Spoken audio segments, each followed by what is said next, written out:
Today on the newscast, U.S., U.K., and Israeli officials all agree that Iran was behind the deadly drone attack on an Israeli-operated ship last week.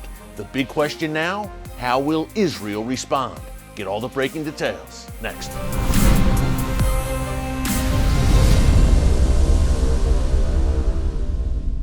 Hey folks, Erick Stakelbeck here. Welcome to the Watchman Newscast. We've got some major updates for you on the rapidly developing story, the Iranian regime directing a deadly drone attack against an Israeli-operated ship last Thursday night, July 29th.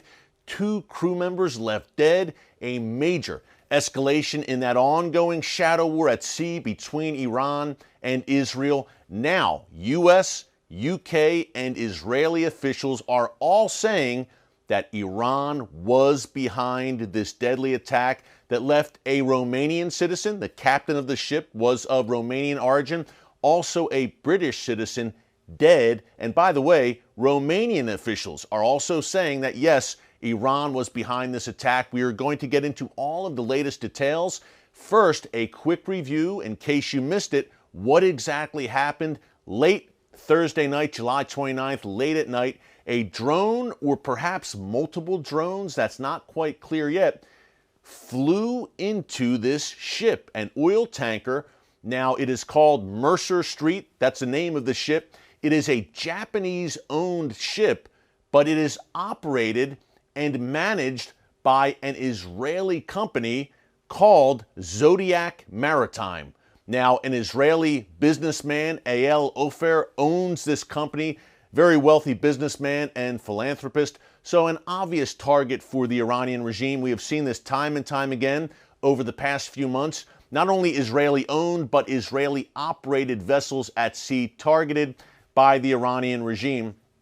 So Iran immediately was the prime suspect in this attack. Number one, because this was an Israeli-operated ship, and this fits the MO that we've seen since February of this year, the tit-for-tat attacks at sea, in particular in the Gulf of Oman, the Red Sea, and in those areas. That's first. Secondly, the means of the attack. Drones were used, and folks, we've seen this time and time again over the past several months. The Iranian regime and its proxies in the region using drones to attack U.S. interest in Iraq and attack the Saudis in Saudi Arabia, the Houthis in Yemen, using that Iranian drone technology to launch multiple attacks against Saudi Arabia. So where there's smoke, there's fire. Number one, I guess you would say, Iran immediately the prime suspect in that regard, judging by recent history and their activities. But secondly, now, after reviewing the information and the evidence over the weekend, United States, UK, and Israeli and Romanian officials, as I mentioned, all came to the conclusion that yes, this was an Iranian operation.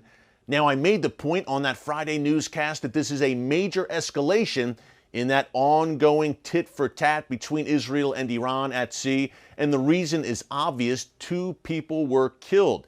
In the previous exchanges between these 2 nations, mines were planted on ships, missiles were fired, but no one was killed. This attack last Thursday night, clearly in the eyes of Israeli, U.S., and British officials, crossed a clear red line. I think strong evidence of that was apparent over the weekend. The U.S. and the U.K.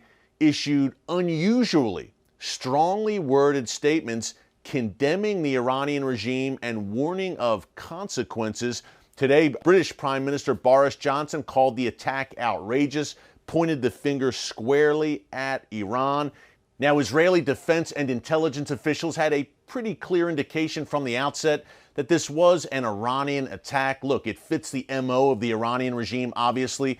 Iran, of course, is denying any involvement. An Iranian foreign ministry spokesman said today that suggestions Iran was involved in this deadly drone attack are ludicrous, that Iran will respond immediately to any attack against Iranian interests. And that brings us to the big question.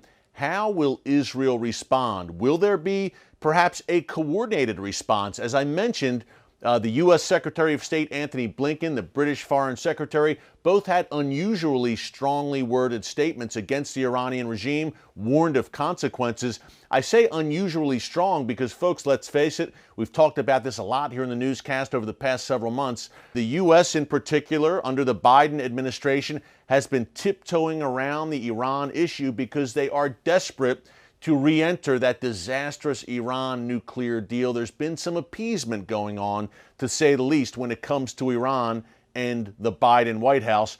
So to see this strong statement was striking to me.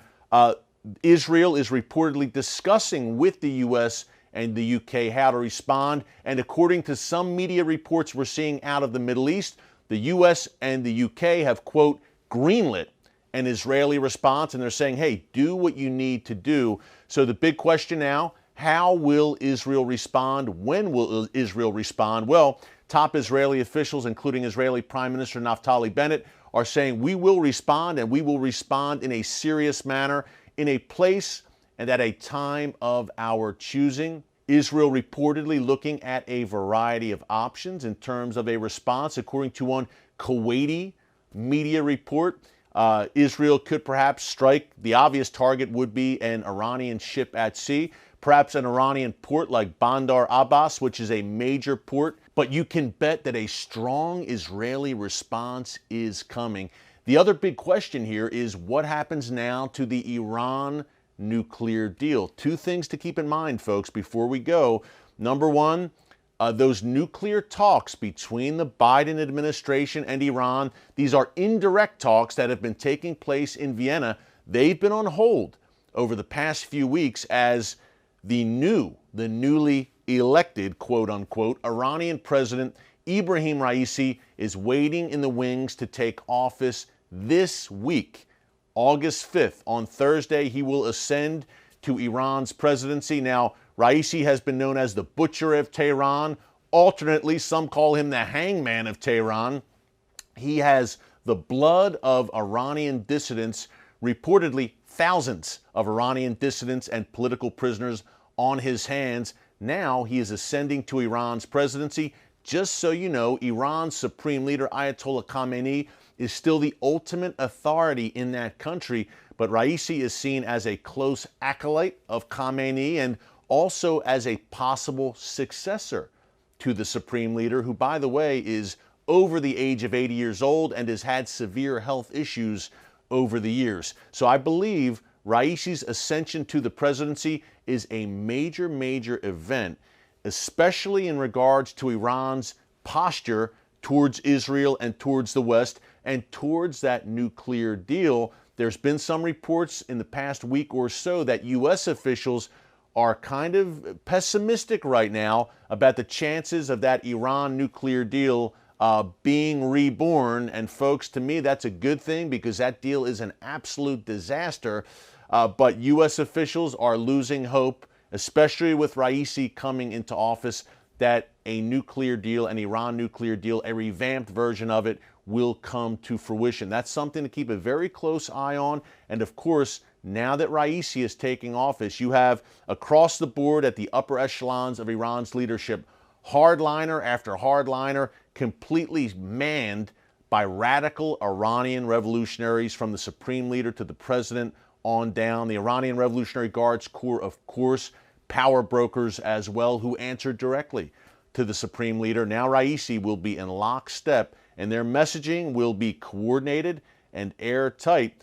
Is this attack on an Israeli-operated ship, which, hey, is clearly an escalation? Iran knows that as well. Was that a signal from Iran that they're ready to up their game, so to speak, and begin targeting Israeli interest and perhaps U.S. interest in Iraq as well, and walk away from those nuclear talks in Vienna and just take a completely radical hard line? That is a distinct possibility. So we will keep a very close eye on this, folks. Now, I know this isn't the most pleasant news to start your week with, but hey, I think you'd rather know than not know what is developing in the Middle East right now and how it affects you. Even more importantly, I want you to be encouraged, not discouraged, because the God of Israel, the God of Abraham, Isaac, and Jacob still sits on the throne today. And guess what? His word is very clear that when it comes to Israel, he neither slumbers nor sleeps, especially in these prophetic Bible times in which we are living in right now. Hang in there, be encouraged. God Almighty is still on the throne. Thanks for joining us here today on the newscast. Until tomorrow, God bless you. And remember, never hold your peace. Hey everyone, thanks for checking out the Watchman Newscast. If you enjoyed this episode and want to see more, make sure you go ahead and hit the like button, click subscribe, and tap the bell icon to turn on notifications for new Watchman Newscast episodes every weekday.